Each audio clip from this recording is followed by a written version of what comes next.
नमस्कार साथियों, मैं रवि वर्मा आप सभी का एपेक्स कैरियर मेकर में स्वागत करता हूं। आज से हम लोग प्रश्न अभ्यास की श्रृंखला की शुरुआत करने जा रहे हैं। ये प्रश्न अभ्यास की श्रृंखला आपके बीपीएससी के द्वारा आयोजित परीक्षाओं को, बीएसएससी के द्वारा आयोजित परीक्षाओं को या बीपीएसएससी के द्वारा आयोजित परीक्षाओं की तैयारी को और मजबूत करेगा। इसके लिए मैंने इंट्रोडक्टरी क्लास में आपसे चर्चा की है कि मैं पूर्व में पूछे गए प्रश्नों की व्याख्या करूंगा और वहां से यह डिकोड करने की कोशिश करूंगा कि आने वाले समय में इन्हीं आयोगों के द्वारा किस प्रकार के प्रश्न पूछे जा सकते हैं, उन प्रश्नों की प्रकृति कैसी है। चूंकि ये पूर्व में पूछे गए प्रश्न हैं तो जाहिर सी बात है उस समय के करंट अफेयर्स, उस समय के समसामयिक पूछे गए होंगे जो आज रिलेवेंट नहीं है, लेकिन हमें एक क्लू जरूर देंगे कि ये सभी आयोग किस तरीके के प्रश्न पूछ सकते हैं वर्तमान में। तो जो भी विद्यार्थी बीपीएससी के द्वारा आयोजित परीक्षा जैसे कि शिक्षा पदाधिकारी या बीएसएससी के द्वारा आयोजित परीक्षा जैसे कि CGL, intermediate level, block statistical officer, lab assistant, stenographer या बीपीएसएससी की दरोगा की परीक्षा, ये सभी काफी पॉपुलर परीक्षाएं हैं और आने वाले दिनों में बिहार में इन सभी परीक्षाओं का दौर आने वाला है। तो आप हमसे जुड़े रहें और ये पूर्व में पूछे गए प्रश्नों को बनाकर थोड़ी अपनी तैयारी को और मजबूत करें, रिवीजन करें। चलिए शुरू करते हैं। अभी जो एग्जामिनेशंस नोटिफाइड हैं, जो अपकमिंग मंथ्स में एग्जामिनेशंस होने वाले हैं, बीपीएससी की एईटीओ की परीक्षा है या बीएसएससी की CGL, inter level, BSO, lab assistant, stenographer की परीक्षा है या फिर आपको बीएसएससी बीपीएसएससी की एसआई की परीक्षा है। मैंने आज जो क्वेश्चन लिया है ये बीएसएससी की, इस क्वेश्चन के बारे में बता दूं कि मैंने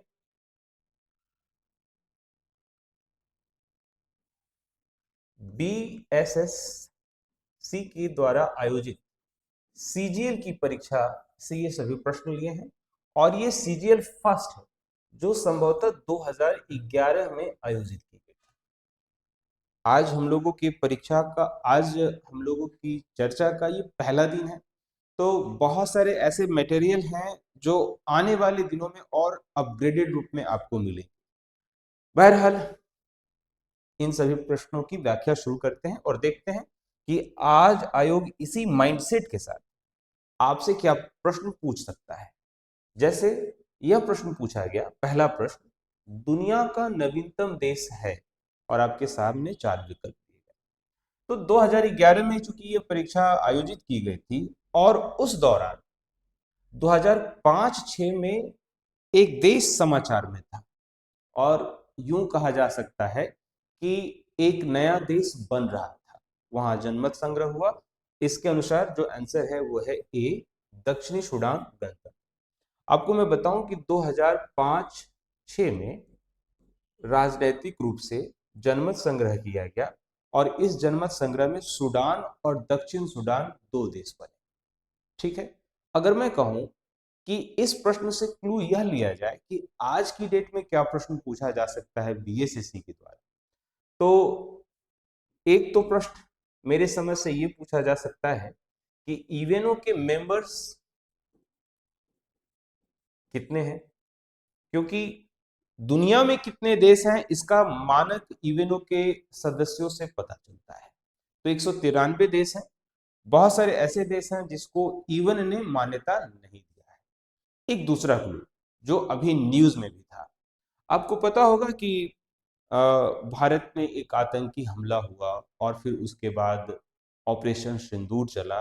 भारत और पाकिस्तान के बीच के संबंध थोड़े उठापटक वाले बने और साथ ही साथ अमेरिका के साथ हमारे संबंध भी थोड़े खराब हुए, खास करके टैरिफ वार को लेकर। और इसी क्रम में भारत में एक देश का आगमन होता है जो अफगानिस्तान में तालिबान रूल था। अब देखें, तालिबान को अभी भी बहुत सारे देशों ने मान्यता नहीं दिया है, लेकिन तालिबान के एक मंत्री भारत के दौरे पर है। तो अब आपसे ये सवाल हो सकता है पूछा जा सके कि तालिबान की देश की स्थिति क्या है, इसकी मान्यता किसने दी है या नहीं दी है, किस देश ने अभी मान्यता दी है या नहीं दी है। तो अगर दुनिया का नवीनतम देश 2011 के अनुसार ये प्रश्न बन सकता है, तो आने वाले दिनों में इस दो टॉपिक से आपको प्रश्न बन सकता है। मैं उम्मीद करता हूं कि जो मैं यह बताने की कोशिश कर रहा हूं कि पूर्व में जो पूछे गए प्रश्न हैं वो आपको क्या क्लू देते हैं आज की तारीख के लिए। राइट, चलते हैं अगले प्रश्न की ओर। अगला प्रश्न है, न्यूनतम साक्षरता वाला प्रदेश कौन सा है? और इसके लिए आपके सामने चार विकल्प हैं: उत्तर प्रदेश, राजस्थान, बिहार, आंध्र प्रदेश। अब मैं आपको यह बताऊं यह प्रश्न क्यों पूछा गया। 2011 में परीक्षा थी, तो 2011 जो था वो सेंसस ईयर भी था। 2011 क्या था? सेंसस ईयर था। अब थोड़ा सेंसस को लेके मैं बता दूं संक्षिप्त में कि ये 1872 में शुरू हुआ था और 1881 से ये निरंतर रूप से होता गया था। हर 10 साल पर ये सेंसस होता था। 1921 को सेंसस ईयर में विभाजक ईयर माना जाता है, क्योंकि इस वर्ष भारत की जो जनसंख्या है वो नकारात्मक रूप से आगे बढ़ी थी। आजादी के बाद पहला सेंसस जो था वो 1951 का सेंसस था और तब से लगभग लगातार हर 10 वर्ष पर सेंसस होता रहा। 2011 जो है वो अंतिम सेंसस हुआ। 2021 में सेंसस होना था, लेकिन कोविड की वजह से वो सेंसस नहीं हो सका। यह बात आपको भली भांति पता है। तो हमारे पास जो ऑफिशियल डाटा है वो 2011 का ही है। इसके अनुसार न्यूनतम साक्षरता वाला राज्य जो है वह बिहार है। सेंसस से जब सवाल पूछेगा तो कैसे पूछ सकता है? एक तो इंडिया की पर्सपेक्टिव में पूछ सकता है, एक तो सवाल आपसे पूछ सकता है इंडिया की पर्सपेक्टिव में। अधिकतर जो पूछता है लिंगानुपात पूछता है, सेक्स रेशियो पूछता है, और दूसरा आपको लिटरेसी रेट पूछता है। आपको बिहार के सापेक्ष में भी सवाल बहुत सारे पूछे जा सकते हैं, जैसे ये न्यूनतम साक्षरता वाला प्रदेश में जो बिहार है, तो बिहार की ये परीक्षा है, बीएसएससी की परीक्षा है, तो बिहार से यही डाटा पूछ सकता है कि एक तो इंडिया से अलग अलग तरीके का जो डाटा है वो पूछेगा। जन घनत्व कितना है, पॉपुलेशन डेंसिटी कितना है, आपसे यहाँ पर पूछ देगा कि मैटरनल मोर्टिलिटी रेट कितना है, या फिर जन्म दर कितना है, ये सब पूछ सकता है। वही आंकड़े आपको बिहार के लिए पूछेगा। यानी कि जब आप 2026 में सीजीएल की परीक्षा देने जाए या फिर बीपीएससी की परीक्षा देने जाए, तो बिहार से जो संबंधित 2011 के ऑफिशियल आंकड़े हैं उसको जरूर करके जाए, वो आपके लिए प्रश्न होगा, इसमें कोई दो राय नहीं है। और पीछे पूछे गए प्रश्न में मैंने लगातार देखा है कि सेंसस से सवाल आता ही आता है। ठीक है। और एक यहाँ पर क्लू और मैं दे दूं कि जो शिक्षा पदाधिकारी की परीक्षा है बीपीएससी के द्वारा आयोजित हो रही है, उसमें तो बिहार स्पेशल, उसमें बिहार स्पेशल आपको पढ़ना है। बिहार स्पेशल से बहुत सारे प्रश्न पूछे जाने, तो बिहार सेंसस आपको जरूर करके जाना है।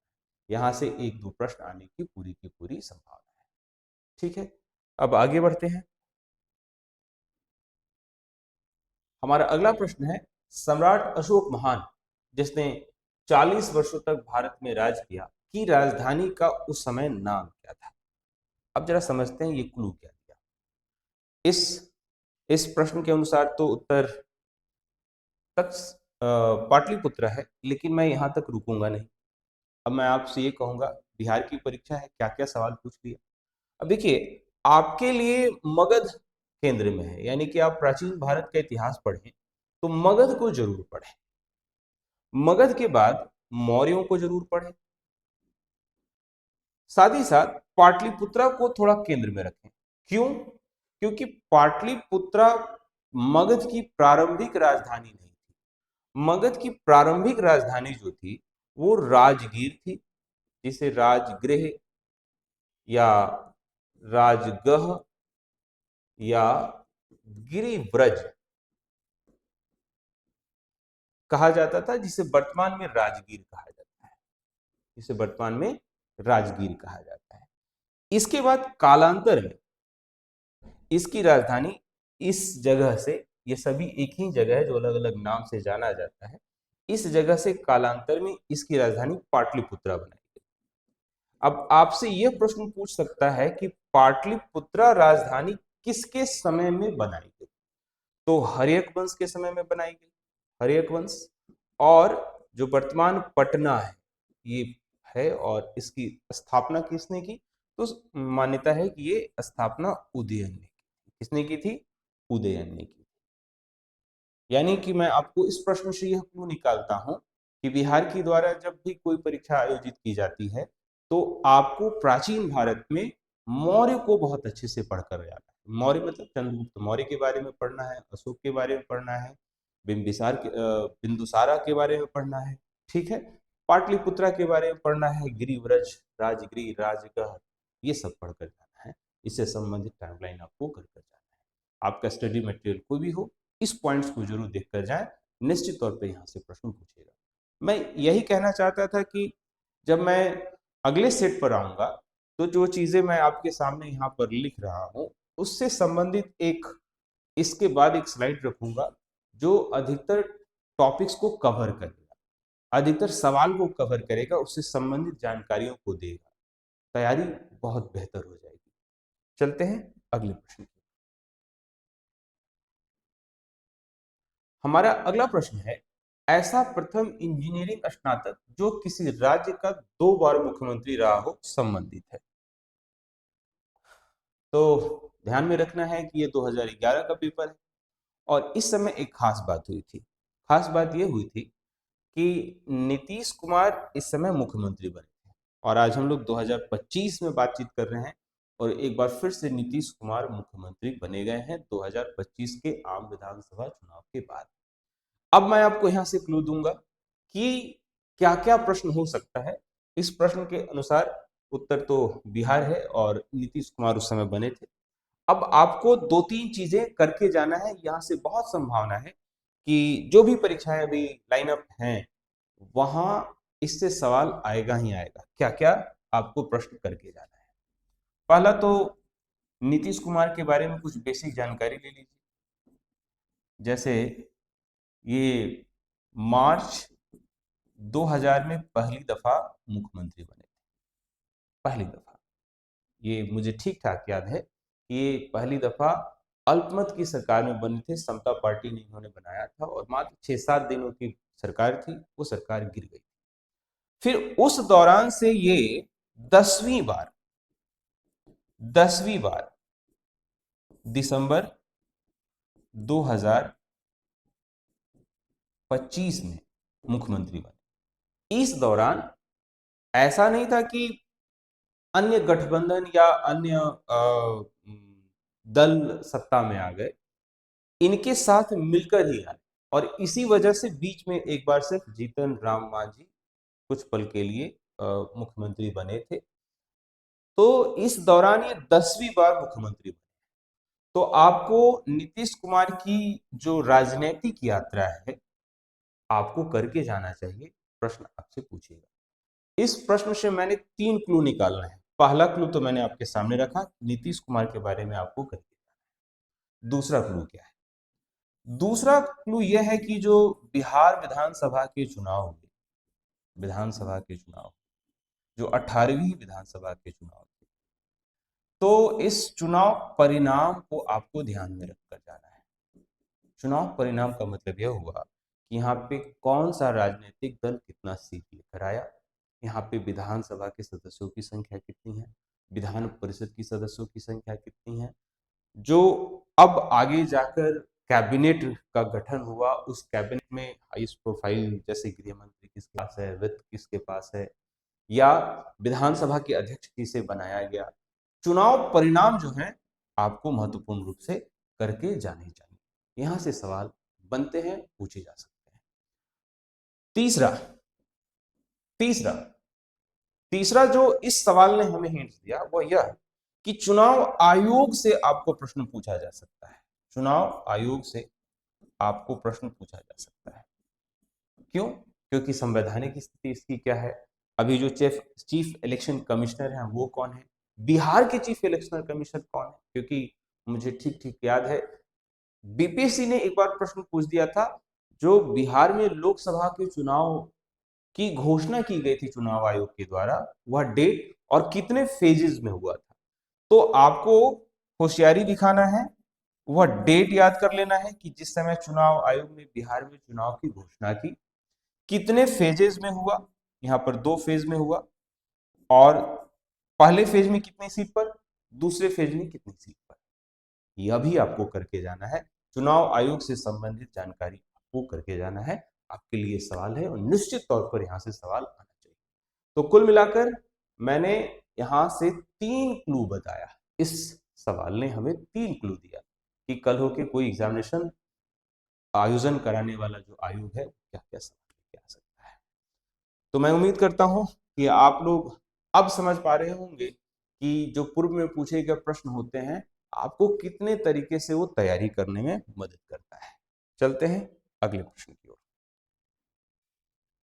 हमारा अगला प्रश्न है, निम्नलिखित में से कौन सा देश आसियान का सदस्य नहीं है। अब जरा इस प्रश्न को देखें तो इस प्रश्न के अनुसार तो बड़ा सिंपल है कि मैं उत्तर बता दूं बांग्लादेश, लेकिन हमें यह ध्यान में रखना है कि यही क्यों पूछा गया। क्योंकि इसलिए पूछा गया क्योंकि बीएसईसी ने अपने पाठ्यक्रम में यह घोषणा कर रखा है कि वो भारत और उसके पड़ोसी देश से सवाल पूछेगा। तो भारत और उसके पड़ोसी देश से जो सवाल पूछा गया, यहां पर एक तो आसियान से आपका सवाल बन गया। आसियान के 10 मेंबर हैं और 10 मेंबर में बांग्लादेश है। अब आपको मैं बताऊं कि जो भारत के पड़ोसी देश हैं वो सभी के सभी दक्षेस के सदस्य हैं, यानी भारत की जितने भी पड़ोसी देश हैं, जिसमें नेपाल भी शामिल है, बांग्लादेश है, पाकिस्तान है, अफगानिस्तान है, श्रीलंका है, म्यांमार है और एक और देश है ना। तो कुल मिलाकर दक्षेस और आसियान, ये 2 ऐसे टॉपिक हो गए जिसको पढ़कर जाना चाहिए। यहां से सवाल आपको मिलेगा ही मिलेगा। ठीक है, तो निम्नलिखित में से कौन सा देश आसियान का सदस्य नहीं है, अगर यह सवाल पूछा गया है 2011 में, तो यहां से मैं क्लू निकालता हूं कि दक्षेस और आसियान 2 टॉपिक हमको करके जाना चाहिए। और इसमें एडिशन ये करना है कि क्या वर्तमान में एट प्रेजेंट दक्षेस की कोई मीटिंग हुई है, तो वो स्थल कौन सा है, सभा स्थल। दूसरा कि इसके अध्यक्ष कौन है, दक्षेस का अभी वर्तमान में अध्यक्षता कौन कर रहा है, या आसियान का भी अध्यक्षता कौन कर रहा है। अगर ये भारत में हुआ है तो यकीनन ये तो सवाल है ही, ये पूछा जा सकता है। अब आप इसे करंट अफेयर्स में ले लो, या सिलेबस ने कहा है कि भारत और उसके पड़ोसी देश से सवाल पूछेंगे, उसे आप इस ढंग से ले लो। तो मैं उम्मीद कर रहा हूं कि आप समझ पा रहे होंगे कि पूर्व में पूछे गए प्रश्नों की क्या महत्ता है। चलते हैं अगले प्रश्न की ओर। उस राज्य का नाम बताएं जहां से भारत के प्रथम राष्ट्रपति चुने गए। टाइपिंग एरर है, आपको थोड़ा यहाँ पर ध्यान देना है। अब देखिए यह सवाल हमको क्या हिंट्स दे रहा है। आपसे यह सवाल पूछा कि भारत का प्रथम राष्ट्रपति कौन है, इसमें तो कोई कठिन बात नहीं है। कोई क्लास 6 के बच्चों से भी पूछा जाए तो वो बताएगा कि डॉक्टर राजेंद्र प्रसाद जो है वो भारत के राष्ट्रपति हैं। लेकिन इस प्रश्न ने आपको ये क्लू दे दिया कि बिहार से सवाल पूछा जाएगा और खास करके बिहार की पर्सनालिटीज से सवाल पूछा जाएगा। तो बिहार के जो प्रमुख व्यक्तित्व हैं वो आपके लिए प्रश्न है। बिहार के जो प्रमुख व्यक्तित्व हैं वो आपके लिए प्रश्न है। और प्रमुख व्यक्तित्व में कौन कौन, बहुत सारे नाम हैं। डॉक्टर राजेंद्र प्रसाद प्रमुख व्यक्तित्व में से एक है ना। दूसरा डॉक्टर सच्चिदानंद सिन्हा, डॉक्टर सच्चिदानंद सिन्हा।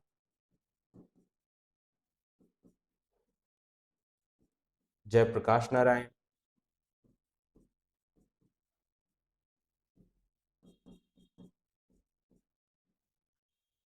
डॉक्टर श्री कृष्ण सिंह, ऐसे बहुत सारे नाम। तो मैंने आपसे यह कहा कि आपको करना क्या है कि वो कोई भी व्यक्ति जो बिहार से अतीत में मॉडर्न हिस्ट्री में जिसने काफी अच्छा काम किया हो, या फिर हाल फिलहाल में भी कोई व्यक्ति जो न्यूज में है, वो आपके लिए प्रश्न हो सकता है। इस प्रश्न में डॉक्टर राजेंद्र प्रसाद की चर्चा की गई है, तो डॉक्टर राजेंद्र प्रसाद से जुड़ा हुआ तथ्य आपको जानना चाहिए, आपके लिए सवाल है। ठीक है, आगे बढ़ते हैं।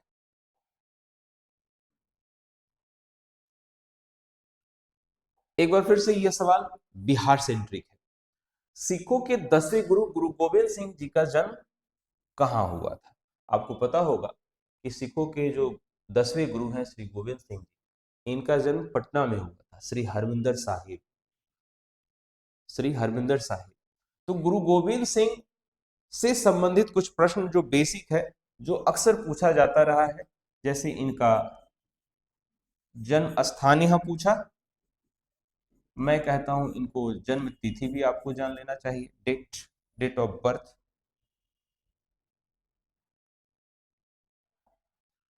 स्थान हो गया, डेट जान लीजिए, डेट ऑफ बर्थ इनका जान लीजिए, दिसंबर में ही पड़ता है, 22 दिसंबर 1666। माता का नाम जयला देवी है। फिर पिता का नाम, पिता जो थे इनके 9वें गुरु थे, पिता का नाम, ठीक है। इनके द्वारा खालसा पंथ की स्थापना की गई थी, खालसा पंथ। अब ये क्यों जरूरी है कि हम जब सिखिज्म को पढ़ें तो गुरु गोविंद सिंह को पढ़ें? क्योंकि इनका प्रत्यक्ष संबंध बिहार से है। खालसा पंथ की स्थापना की थी। फिर गुरु ग्रंथ साहिब को लेकर इन्होंने क्या विचार प्रकट किया था, गुरु ग्रंथ साहिब, तो वह बात आपको जानना चाहिए। यानी आपको यह क्लू दे रहा है कि यहां से कुछ ऐसे तथ्य हैं जो पूछे जा सकते हैं, क्योंकि बिहार से जुड़ा है और बिहार की परीक्षा में ये एक महत्वपूर्ण क्लू है। तो मैं उम्मीद करता हूं कि यह बात भी आपको समझ में आ गई होगी। इस प्रश्न के अनुसार उत्तर क्या हो जाएगा? पटना। ठीक है, अब आगे बढ़ते हैं। 1946 ईस्वी में गठित अंतरिम सरकार में डॉक्टर राजेंद्र प्रसाद किस विभाग के मंत्री थे? जैसे अभी कुछ देर पहले एक प्रश्न आया जिसमें मैंने बताया था कि बिहार के प्रथम राष्ट्रपति भारत के प्रथम राष्ट्रपति के रूप में डॉक्टर राजेंद्र प्रसाद से सवाल है। अब डॉक्टर राजेंद्र प्रसाद से यहां पर सवाल और क्या क्या बन गया, डायरेक्ट पूछा, क्यों पूछा, अन्य सदस्यों के बारे में भी तो पूछ सकता है, लेकिन ये चूंकि बिहार की परीक्षा है तो डॉक्टर राजेंद्र प्रसाद के बारे में जरूर पूछेगा। ठीक है, अब इनका जो डेट ऑफ बर्थ है, इसको बिहार सरकार मेधा दिवस के रूप में मनाता है, यह तथ्य है और आपसे सवाल हो सकता है। तो इनका डेट ऑफ बर्थ जान लीजिए, इनका प्लेस जानिए। अभी वर्तमान में सिवान जिला है, जीरादेई इनके गांव का नाम है, जीरादेई। ठीक है, इन्होंने आजादी के पहले, आजादी के पहले इनकी भूमिका कैसे थी आईएनसी के मेंबर के रूप में? तो आपको मैं बताऊं कि आईएनसी की अध्यक्षता भी कर चुके थे। आपको पता होगा 1939 में त्रिपुरी संकट हुआ था। त्रिपुरी संकट का मतलब था जब जब सुभाष चंद्र बोस ने अध्यक्षता से इस्तीफा दिया था, तो उस समय इन्हें आईएनसी की अध्यक्ष के रूप में बनाया गया था। ठीक है, चंपारण मूवमेंट में इन्होंने काम किया था, 1917 चंपारण। तो चंपारण मूवमेंट में इनका क्या काम था, ये भी आपको देख लेना है। आजादी के समय में जब कैबिनेट मतलब भारत छोड़ो आंदोलन में इन्हें जेल में बंद किया गया था, वो भी आपको पता होना चाहिए। बांकीपुर जेल में इनको बंद किया गया था। बांकीपुर जेल पटना में है। बांकीपुर जेल अब तो टूट चुका है, तो बांकीपुर जेल में इन्हें बंद किया गया था। जब संविधान सभा का गठन हुआ तो 11 दिसंबर 1946 को ये संविधान सभा के अध्यक्ष बने थे अस्थायी तौर पर। साथ ही साथ 1946 ईस्वी में जब अंतरिम सरकार बना था, तो उसमें ये खाद्य एवं कृषि मंत्री थे। साथ ही साथ ये राष्ट्रपति के रूप में कितना समय बिताए, राष्ट्रपति का टेन्योर, इनसे संबंधित सदाकत आश्रम,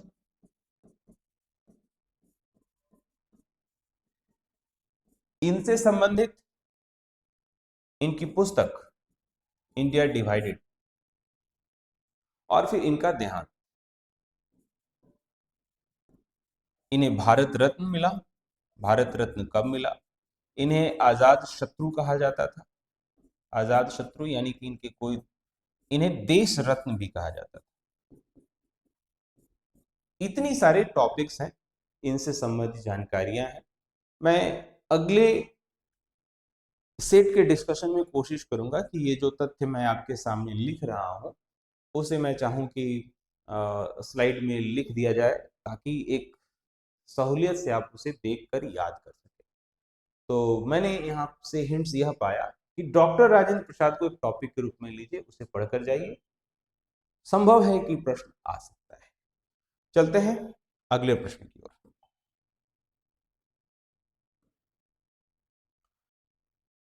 अगला प्रश्न है, वैश्विक तापमान के बढ़ने की समस्या से निपटने के लिए अपने लोगों पर कार्बन कर लगाए जाने का प्रस्ताव करने वाला विश्व का पहला देश निम्न में से कौन सा है? अब देखिए, ये समसामयिक मुद्दा था, 2011 की परीक्षा है, उसके अनुसार ये समसामयिक है। क्या मामला है? इस प्रश्न के अनुसार तो आंसर न्यूजीलैंड है, लेकिन इससे थोड़ा सा मैं आपको बताऊं कार्बन कर क्या है। तो आपको ग्लोबल वार्मिंग एक वैश्विक समस्या के रूप में काम कर रहा है, और इससे निपटने के लिए जितने भी वैश्विक संस्थान हैं वो आपस में बैठक करते हैं, और कार्बन कम से कम इमिट हो सके। जैसे आपको पता होगा, भारत में भी भारत सीरीज की गाड़ियों को अपग्रेड किया जाता है, जैसे BS6 अभी वर्तमान में गाड़ियां चलती हैं जो काफी कम पॉल्यूटेंट को इन्वायरमेंट में इमिट करती हैं।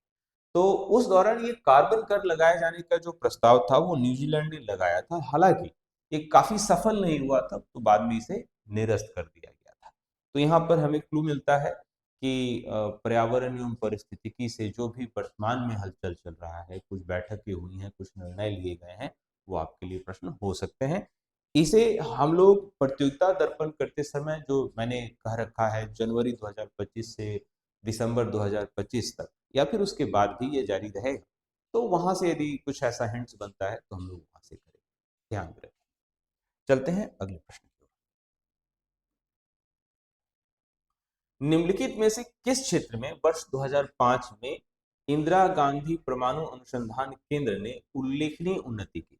अब देखिए, कुछ कुछ आपको मैं बात बताऊं कि BSCC का पाठ्यक्रम है, और उसमें उसने स्पष्ट रूप से लिखा है कि जो हाल फिलहाल ज्ञान विज्ञान के क्षेत्र में बातें हुई है वो आपके लिए प्रश्न, उसके अनुसार यह भी प्रश्न करंट अफेयर से ही जुड़ा हो सकता है।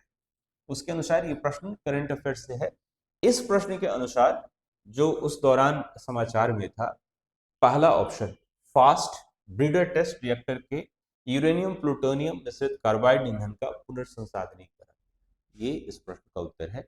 हमारे लिए हिंट्स ये है कि अभी हाल फिलहाल कोई साइंटिफिक चीजें हुई हैं, प्रयास हुआ है या नहीं। यहाँ पर मैं आपको बता दूं कि भारत के इसरो के द्वारा, इंडियन स्पेस रिसर्च ऑर्गेनाइजेशन के द्वारा अभी जो कोई भी काम किया गया है वो आपके लिए प्रश्न हो सकता है।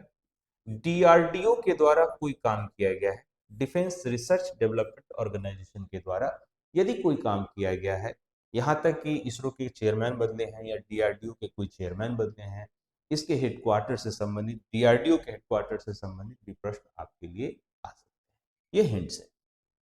चलते हैं अगले प्रश्न की ओर। हमारा अगला प्रश्न है, इच्छा मृत्यु को कानूनी रूप देने वाला पहला देश निम्नलिखित में से कौन सा है? और एक बार फिर मैं आपको बता दूं, यह प्रश्न भी, इस प्रश्न की भी प्रकृति करंट अफेयर से जुड़ी हुई मालूम पड़ती है, क्योंकि उस दौरान इच्छा मृत्यु काफी डिबेट का विषय बना हुआ था। अब क्यों ऐसा था? आपको जीने का अधिकार मौलिक अधिकार है, लेकिन मरने का अधिकार नहीं है। ऐसा इसलिए क्योंकि समाज को बनाए रखने के लिए हमें हमें जीना जरूरी है। इच्छा मृत्यु किसी विशेष केस में, जैसे कुछ ऐसी बीमारी हो गई जिसका इलाज नहीं है, प्राण भी नहीं जा रहा है, तड़पना हो रहा है, तब वैसे केसेस में था। कहीं कहीं पर आपको स्त्रियों से संबंधित एक सिचुएशन बनता है गर्भ को लेकर कि अनचाहा गर्भ से अलग होना, तो वो भी कानूनी रूप से दिया गया है। ठीक है।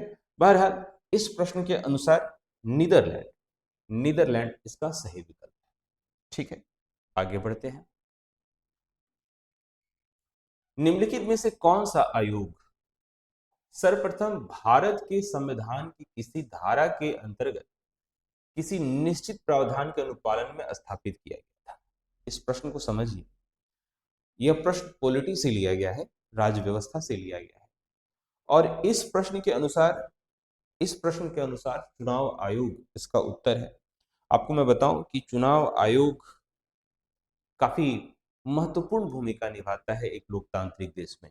और वैसे भी 2025 बिहार में चुनाव का वर्ष था, तो चुनाव आयोग से तो प्रश्न आएगा ही आएगा, इसे आपको जानना चाहिए। संवैधानिक रूप से जो कुछ संस्थानें हैं उनके बारे में आपको जानना चाहिए, वहां से प्रश्न पूछे जाते हैं। चुनाव आयोग उनमें से एक है। आगे, विश्व आर्थिक फोरम की वार्षिक बैठक का स्थल दावोस कहां पर स्थित है? देखिए, कुछ कुछ ऐसे ऑर्गेनाइजेशंस होते हैं जिनकी बैठक निश्चित होती है और आपको जानना चाहिए। जैसे नोबेल का शांति पुरस्कार कहाँ दिया जाता है? मैं यहाँ पर वैसे जगहों के नाम लिख देता हूँ जो थोड़ा सा आपको ध्यान में रखना है। जैसे नोबेल पुरस्कार दिए जाते हैं, और नोबेल में खास करके शांति पुरस्कार वो फिक्स जगह पर है, वहीं दिया जाएगा। जैसे भारत में राष्ट्रीय फिल्म पुरस्कार जो होता है उसकी स्थली गोवा लगभग फिक्स है, ये जानना चाहिए। वैसे ही वर्ल्ड इकोनॉमिक फोरम की जो बैठक दावोस है वो फिक्स है और वो स्विट्जरलैंड है। ठीक है, ये कुछ फिक्स जैसा है, आपको जानना चाहिए। ठीक है, आगे बढ़ते हैं। ओलंपिक खेलों में किस खेल के लिए वाल बारकर कप प्रदान किया जाता है? थोड़ा सा ये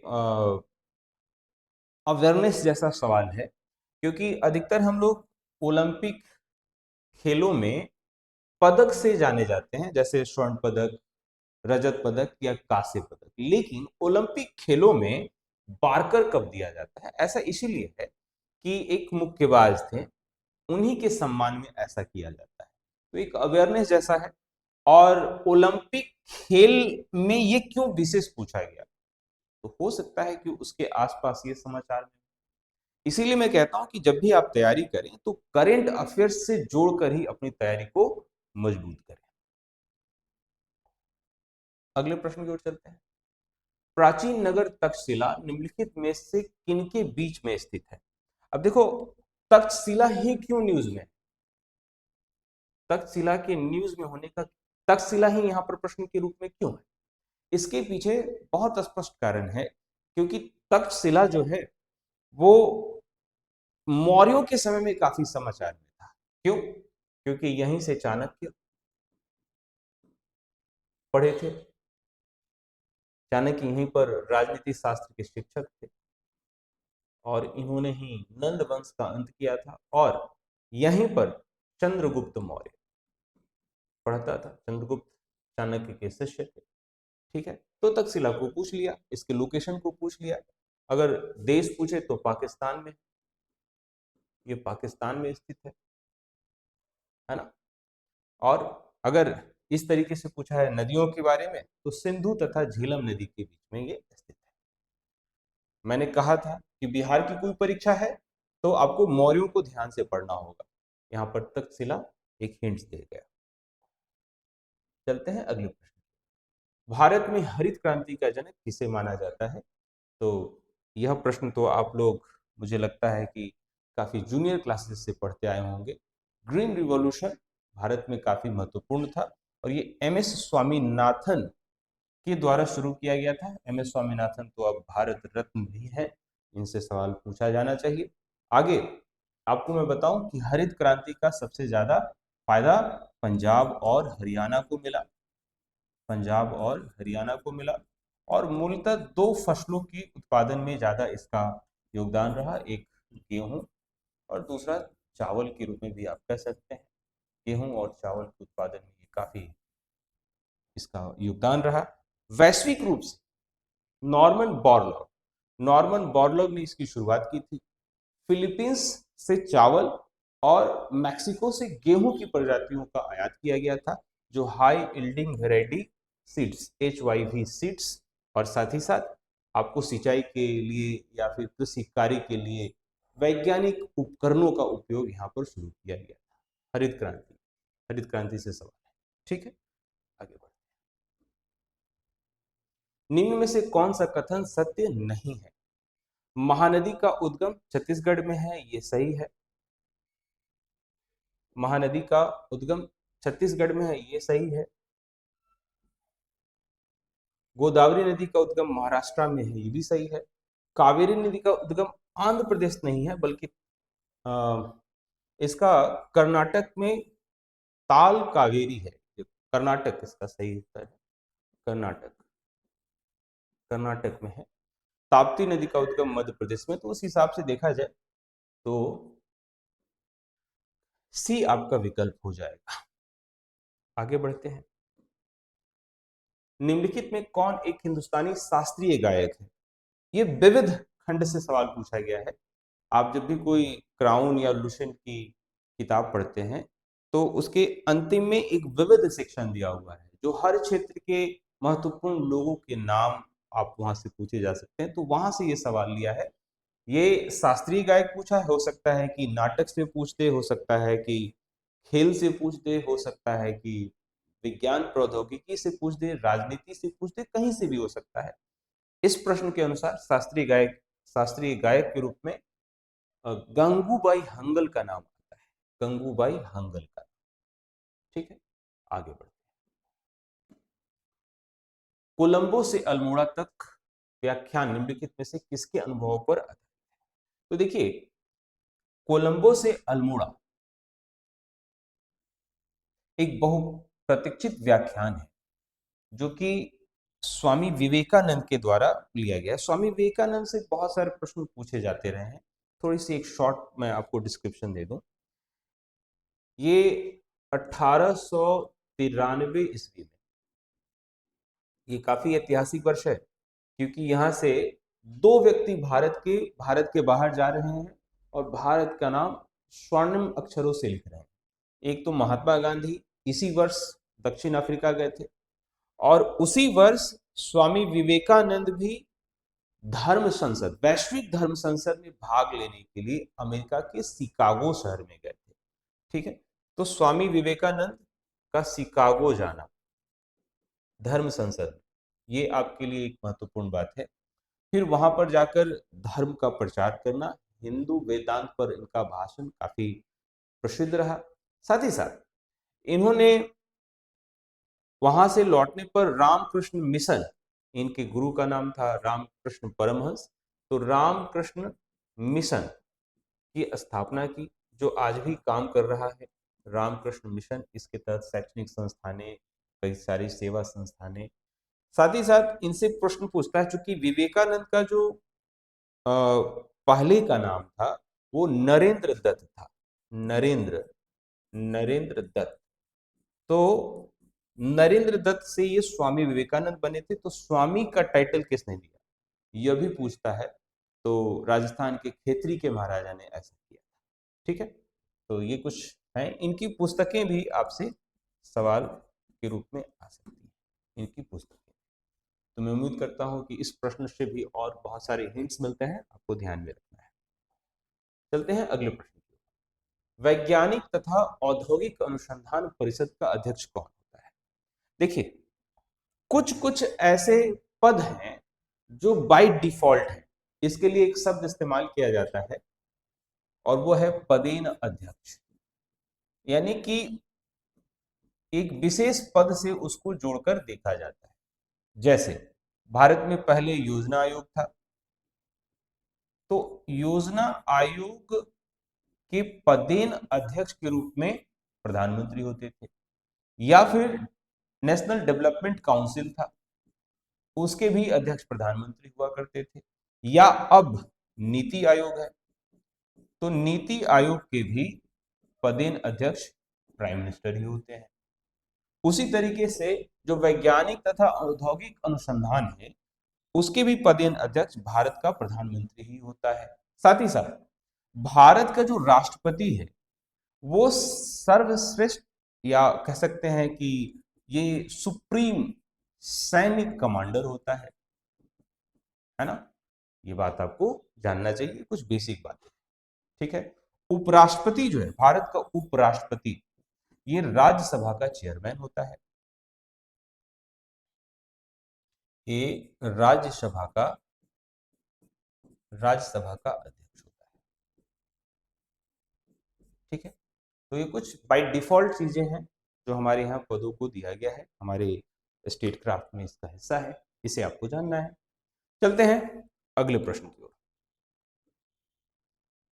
केंद्रीय जल एवं विद्युत शोध केंद्र कहाँ है? एक बार फिर से ये विविध सेक्शन का प्रश्न हुआ, और ये खड़गवासला में है। खड़गवासला, महाराष्ट्र, पुणे।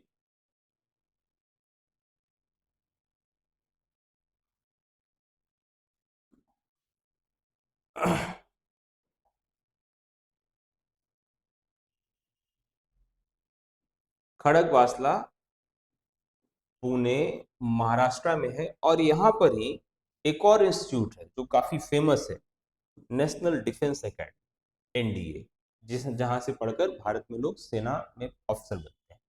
ठीक है। आगे बढ़ते हैं अगले प्रश्न की ओर। अगला प्रश्न है, 1857 की क्रांति में निम्नलिखित में से किसे एक मित्र द्वारा धोखा मिला, ब्रिटिश द्वारा पकड़ा गया तथा मार दिया गया? प्रश्न के हिसाब से इसका उत्तर तो तात्या टोपे है, लेकिन 1857 अपने आप में एक बहुत बड़ा टॉपिक है। ये जो मित्र इन्होंने धोखा दिया था उनका नाम था मान सिंह। ठीक है। तो मैं आपको बताऊं कि 1857 तो बहुत ही फेमस टॉपिक है। बिहार से भी बहुत सारे नाम हैं, खास करके बाबू वीर कुंवर सिंह, जगदीश पुरारा, बाबू वीर कुंवर सिंह के भाई अमर सिंह।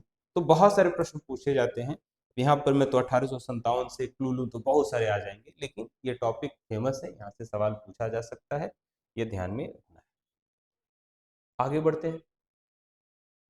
अगला प्रश्न है, 1929 ईस्वी में किसकी अध्यक्षता में, अब देखिए, आयोजित हुए भारतीय राष्ट्रीय कांग्रेस के लाहौर अधिवेशन 1929 और आईएनसी की लाहौर अधिवेशन, ये काफी महत्वपूर्ण था, क्योंकि इस अधिवेशन से भारत की राजनीति में काफी बदलाव होने वाले थे और हुए भी। इसीलिए पूछ दिया। अन्यथा एक तो आपको मैं स्पष्ट रूप से बता दूं कि आईएनसी के जितने भी अध्यक्ष रहे हैं उन्हें ध्यान में रखना है, जैसे आईएनसी के अध्यक्ष से क्या क्या प्रश्न पूछता है। इस प्रश्न के अनुसार पंडित जवाहरलाल नेहरू जो है उत्तर है। आईएनसी से अध्यक्ष पूछ सकता है प्रथम महिला, प्रथम महिला, प्रथम भारतीय महिला,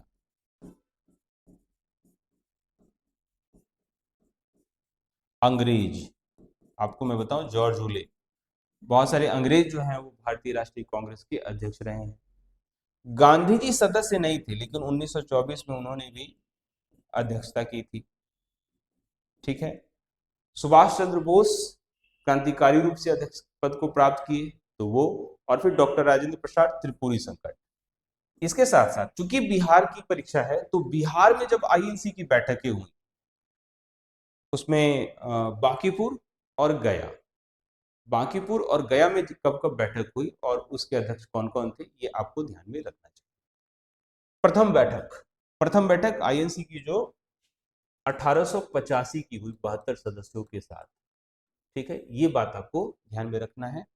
ये मुंबई में हुई थी, पहले पुणे में आयोजित होने वाली थी। ठीक है। इसके अध्यक्षता में सबसे लंबा समय आजादी के समय कौन, तो ये सब कुछ महत्वपूर्ण तथ्य है, तो इसे आपको करना चाहिए। अगले प्रश्न की ओर चलते हैं। राजनीति का निम्नलिखित में से कौन सा एक दिशा निर्देशक सिद्धांत महात्मा गांधी के दर्शन से जुड़ा है? Directive principle of state policy, DPSP. एक नहीं, एक लोकतांत्रिक देश में लोगों को अधिकार देने की जो प्रक्रिया है, भारतीय परिप्रेक्ष्य में यदि मैं बात करूं तो इसे दो पिलर पर दिया गया। एक तो जिसे हम कहते हैं मौलिक अधिकार, फंडामेंटल राइट, और एक है directive principle of state policy. तो डीपीएसपी का जो गांधीयन थ्योरी है वो ग्राम पंचायत की स्थापना पर काफी फोकस्ड था। ये रूरल बेस्ड इकोनॉमी, बुनियादी शिक्षा, ये गांधीयन थॉट का कोर ग्रुप था। तो ये आपको जानना है। इस प्रश्न के अनुसार क्या हो जाएगा उत्तर? ग्राम पंचायतों की स्थापना। आगे बढ़ते हैं। हड़प्पा सभ्यता संबंधित है, तो ये काशी युग से है। हड़प्पा सभ्यता से जो कुछ सवाल पूछा गया, स्थल बहुत सारा इससे आता है, लेकिन इस प्रश्न के अनुसार काशी युग है। हड़प्पा सभ्यता के दौरान लोहा का प्रयोग नहीं दिखता है। कांसा क्यों कहा गया? क्योंकि तांबा का भी प्रयोग हुआ है और टीन का भी प्रयोग हुआ है, लेकिन दोनों को मिलाकर एक मिश्र धातु के रूप में कांसा